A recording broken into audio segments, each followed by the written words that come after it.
We're up to chapter 3, Mishnah 7. Rabbi Chalafta ben Dosa ish Kfar Chananya Omer. Rabbi Chalafta, the son of Dosa, the man of Kfar Chananya, says, and he's going to list 5 different numbers of people studying Torah together and the significance of that. Asara sheyoshvim v'osrim Torah. If there's 10 people who sit together and engage in Torah study, Shechina shri b'neim, the divine presence rests among them. Shenemar, as it says in the verse, Elohim nitzav b'adas el. God stands in the divine assembly. When there's 10 people, it's a divine assembly. We have a minyan, and God is present in that congregation. Umenayin afilu chamisha. And how do we know that even if there's only 5 people studying Torah, that the Almighty is present? Shenemar va'agudaso al eretz yesada. His bundle upon earth he has established. And how do we know that even if there's 3 people studying Torah, that God is amongst them? Shenemar b'kerev alim yishpot. In the midst of judges he shall judge. Umenayin afilu shnayim. And how do we know even 2? Shenemar az nidbri Hashem ishru v'yashev Hashem v'yishma. Then 2 people who feared God spoke to each other, and God listened and heard. Umenayin afilu echad shenemar b'chomotem she'asir shmi avo elecha v'rachticha. And how do we know that even if there's only one person studying, that God is with him? Quotes the verse in Exodus, in every place where I inspire mention of my name, I will come to you and bless you. So this seems like somewhat of a redundant Mishnah. All you could have said is that there's the divine presence whenever people are studying Torah, and that would seemingly have accomplished the same goal. But we're told specifically no, when there's 10 people, and we source it from one verse, and then when there's 5 people studying together, we source it from a second verse, and 3, and 2, and 1, etc. So it's a very interesting idea in general, and the idea in general that God is present when people are studying Torah is a very fascinating idea, that we're here in terra firma, and we're humans, and we're ostensibly very distant from God, but we could kind of evoke him to come join us when we study his Torah, which is a very interesting idea in general. And specifically, we're told it depends how many people are there. If there's 10 people, well, then there's maybe 1 level of divine presence. And if there's 5, there's a second level. And if there's 3 and 2 and 1, there is gradients, so to speak, of levels of presence of God. It's a very interesting idea. It doesn't go and say, well, what if there's 25 or 25,000? It seems like once you tap out at 10, that's it. That's the maximum. And we have that idea with minyan. 10 people, you have a minyan. 20 people, it's the same minyan. 200 million people, it's also the same minyan. And the idea, I think it does link to a lot of general other principles, that the idea of 10 is completion. Like we have the 10 commandments, 10 utterances of God creates the world, the 10 sfirot, of course, that's the blueprint of the entire world according to the Kabbalah. We have the 10 plagues of Egypt. A lot of these corresponding principles in Jewish theology and Jewish philosophy of 10 creating a certain completion. I would argue that too is achieved with a minyan of 10 or with a group of 10 people studying. Once you have 10, that's it, you're complete. You can't outcomplete something which is already complete. So to try to figure out what's going on over here, many of the commentators point us to a teaching in the Talmud, the book of Brachos, on page 6a. And it sounds like a very similar teaching. It has the same levels, or at least a few of these same levels, and it applies these principles not only to Torah study, but also to other things. So the Talmud says, again, this is Brachos, page 6a, how do we know if there's 10 people who are praying that God's presence is among them? And it quotes the same verse, God stands in the divine assembly. And then it goes on to say, what if there's 3 people and they're engaging in judgment? There's a court comprised of 3 people, and they're hearing a Torah court case. There's litigants, and they're debating a halakhic matter. How do you know that God is with them? And it quotes the same verse that our Mishnah quotes, in the midst of judges, he shall judge. When there's human judges, God, the divine judge, is present too. And how do we know that even if there's 2 people who are studying Torah, continues the Talmud, that the divine presence of God is with them? And it says, quotes the same verse that we have, that there's two people who are talking and studying, and God listens. And it continues, how do we know that if there's one person studying Torah, that God is with them? And quotes it again, the same verse that our Mishnah quotes. So it seems like it's a very similar structure. However, there are differences. That it omits 5. Our Mishnah, there's 10 people studying Torah, there's 5 people studying Torah, there's 3 people studying Torah, there's 2 people studying Torah, there's 1 person studying Torah. That's the first difference. There it's only 10, 3, 2, and 1. A. B, there it applies it to not just Torah study, it applies it to prayer. It applies it to people sitting in judgment, in court. So let's go back to this Talmud in Brachos. The Talmud asks the obvious questions. If we can prove from the verse that when one person studies Torah, well, God's with him, why do you need to tell me when there's 2 people studying Torah, God's with them as well? Isn't it obvious? If God is with one person, surely where there's more people studying Torah, there's a greater atmosphere of Torah, then God would be present there too. And the Talmud gives a shocking answer. Again, the verse that the Talmud uses is 2 people speak to each other, God listens, and then the verse continues, and God writes it down in a book, in a ledger. And the Talmud says, the difference between one person studying Torah on their own versus 2 people studying together is that, yes, God is present in both instances. However, when there's 2 people studying Torah, there's a dialogue. Where does that dialogue get recorded? It gets recorded into some divine book, some divine ledger. It's like added to the collected ledger of the Jewish people. So maybe one way to look at this is, we just finished Genesis, and we read the stories of Jacob and his brother and his children, his father-in-law, and Abraham. And those stories, of course, ended up in the Torah. They were recorded for posterity in the collected corpus of the Jewish people. At the time, they were people, and they were interactions, and they were relationships, and there were struggles. But at the time, they were just regular humans. Of course, they're very special humans, but they were humans. Their actions get added to the collected ledger to the degree that they end up in the Torah. In fact, the Talmud tells us that Reuben, he was the first one to try to save Joseph. When the brothers wanted to kill Joseph, he says, well, let's not kill him, let's throw him into this pit. The Talmud says something very startling. It says, had Reuben known that his decision at that time would be recorded for posterity into the book, into the Torah, he would have taken Joseph and put him on his shoulders and brought him back to his father. Meaning that Reuben thought, listen, this is an important instance. Like this is an important episode in our lives. The brothers want to kill Joseph and Jacob, and we're a very special family, and this is really terrible, and how are you going to kill your brother? Let's throw him into the pit instead. In his head, he was like, the stakes are really high. But he didn't realize how high the stakes really were. It wasn't just an episode, a very important episode in this family's history. It was an episode that's recorded for posterity, and billions of people are going to read about it, and it's going to be enshrined in the Torah forever. Had he realized the stakes of what he was really doing, then he would have taken even more drastic action. Here we're told that there is some sort of collected ledger of the history of mankind or the history of the Jewish people in heaven, and when 2 people study Torah together, not only is God there and present, but God actually says, okay, this discussion is going to be added to that collected corpus.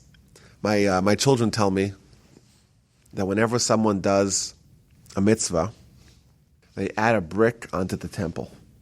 Of course, we know ever since the second temple was destroyed almost 2,000 years ago, we're trying to build the third temple. But how do you build a temple? It's a very complicated thing.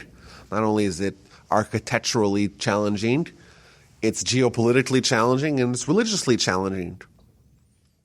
And we've always believed that, there's definitely going to be a spiritual component, a spiritual merit that's going to lead to the temple being rebuilt. So my children tell me, he says, every time you do a mitzvah, you're adding a brick. Maybe we need, 10 billion bricks. It's a big edifice after all. Every mitzvah you do, you're adding a brick. And God forbid if someone does a sin, well, then maybe knocking down a brick or maybe knocking down a whole wall, you got to start from scratch. I don't know where this is sourced in the Talmud, but I think the point is a very deep point. It's that it's a certain amplification of our life. Our decisions that we make today, they determine the big picture of all of human history and human destiny and the destiny of our nation. Every mitzvah, we're adding an actual brick to the temple. And God forbid we do a sin. If it's a terrible sin, maybe we knock down a whole wall. Who knows? Again, I don't know if that's actually 100% accurate. I haven't seen the sources, but I think the idea is the same idea here. Two people studying Torah, God's with them. Great. God writes it down. One person studying Torah, unbelievable. But you know what? It doesn't get recorded for posterity in the heavenly ledger. It's great, but it's not as great as when two people studying Torah together. Continues the Talmud. And after we know that two people studying Torah, it's so important, it's so amazing, why do we need to be told about three people? If two people, after all, they study Torah, God's with them. Certainly, when three people study Torah, God's with them as well. Why? What added information are we told by listing number three as well? And the Talmud says, well, three people, when they study Torah, that's in the format of a court. We know in Jewish jurisprudence, there's three different types of courts. There's a court comprised of 3 justices, a court comprised of 23 justices, and a court comprised of 71. And that's, of course, the Sanhedrin. The great Sanhedrin is only one of them in Jerusalem. But you have 3 people, that's enough of an assembly to create a court, the smallest court, but a court nonetheless.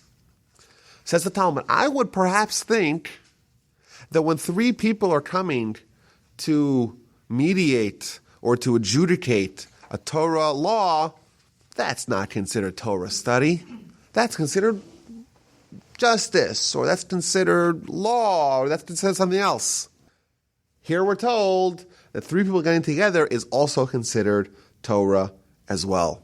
And finally concludes the Talmud, well, if 3 people studying Torah evokes God, why do we need to be told about 10 people?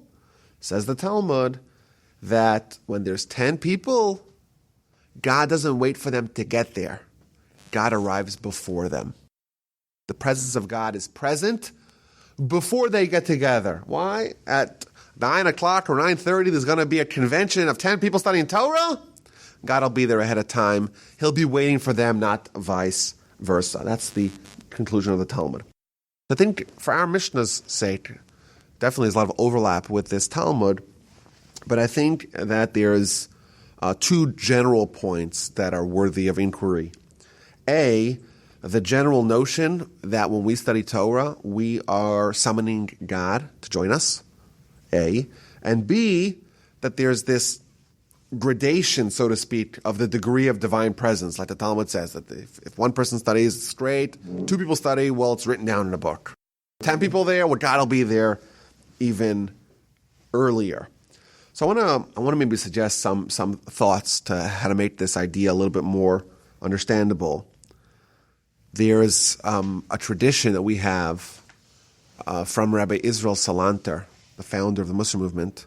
He used to say, if you read the Talmud is obsessed about attribution. It always is going to attribute a statement in the name of the person who said that statement. So sometimes you'll have like 2 or 3 lines. This rabbi, the son of this rabbi, the son of that rabbi, said in the name of this rabbi, who said it from that rabbi. And alternatively, we hear that no, it was actually this rabbi who said it from that rabbi, who said it from that rabbi. And it's like, okay, we got it. Just give me the meat. Don't give me the whole preamble. That's what we may think. But that's the policy of the Talmud. It's always going to attribute the teaching as best as it could to the origin of that teaching. But sometimes it says Amar Mar, which means the master said. And it's kind of odd. Like we're so fastidious about keeping track of who said what and when did they say it and how did they say it and what was the exact words. And somehow you have all these other instances where it says Amar Mar, the master said it. And we have no idea who this person is. So Rabbi Ezra Salander says, every time it says Amar Mar, it's reminding you that these words, this Torah, is really originated by the master of the world. When it says Amar Mar, it's not a reference to some unnamed rabbi. It's a reminder, so to speak, that this is the words of the Almighty. Because we could get kind of so caught up in the finer points of the back and forth dialogue of the Talmud. Of course, anyone who opens up any page of Talmud, you see that it's just insane. Like just every page is back and forth, a question and answer. Someone told me recently that there's 8 different kinds of words in the Talmud. It's either a statement, a proof, a rebuttal, a conclusion, a question, trying to find information, an answer satisfying the question, or a question which is a contradiction, or a resolution of that contradiction. And that's kind of like all smashed into one page, like back and forth, And like in one word, it'll say, this is a question, this is an answer, right? You have to kind of, that's why it's so difficult to study, because you have to kind of get the flow. And it's not broken down. It's not like you don't have this elaboration, like, okay, one word. Let me give you 2 or 3 paragraphs of what's going on. And you have to kind of keep track of the entire implications of every side. So you have a proof, a disproof, a proof, a disproof, and on each side it's going to kind of connect those proof and disproofs, I guess, to all the implications of that particular stance. So the Talmud has all these intricacies, and we're reminded every once in a while that this really goes all the way back to God. And we're trying to argue the Torah and the Word of God to understand what He wants from us. And therefore, the idea, maybe the idea that we're being shared here in the Mishnah, the general idea, is that while we are discussing Torah in a way that makes sense to us, its roots are in the heaven. And when we study Torah, we're kind of bridging the gap between us and the spiritual realm. And here we see that this actually works, that when we study Torah, God, so to speak, from the heavens comes to us.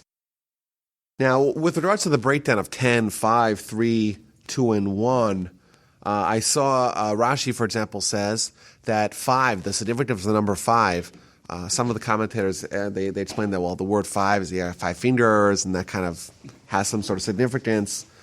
The Maharal says, well, 5 is 4. You have four directions, plus 1 that unites them. A lot of symbolism going on over here. Rashi says that 5 is the amount of people needed for a court case. Why?